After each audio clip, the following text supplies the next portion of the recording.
Voici l'évaporateur de la FM251 qui a donc été découpé de façon à ce que nous puissions visionner à l'intérieur la rotation de la vis sans fin et l'action d'étanchéité par le joint d'étanchéité rotatif.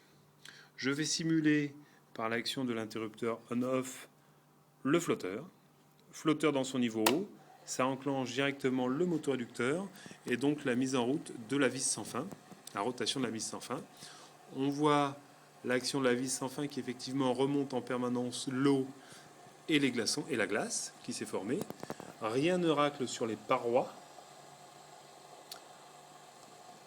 La glace monterait dans le niveau et vient passer à travers les rainures là-haut de façon à avoir en sortie un bâtonnet de glace qui circule là et tronçonné régulièrement par le couteau qui est actionné avec la vis sans fin.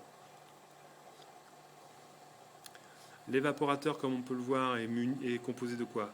D'un tube en inox sur lequel est soudé d'une façon extrêmement pertinente le tube de cuivre recouvert de mousse pour l'isolation thermique.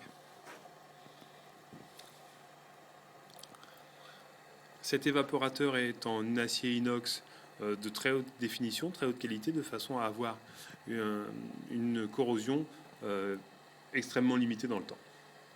Le joint que l'on voit pendouillé, le joint, celui-ci, je vais vous parler, c'est le joint torique qui fait l'étanchéité par rapport à l'extérieur de l'évaporateur. Dans l'immédiat, comme il manque un morceau de l'évaporateur, nous avons donc un petit pendu.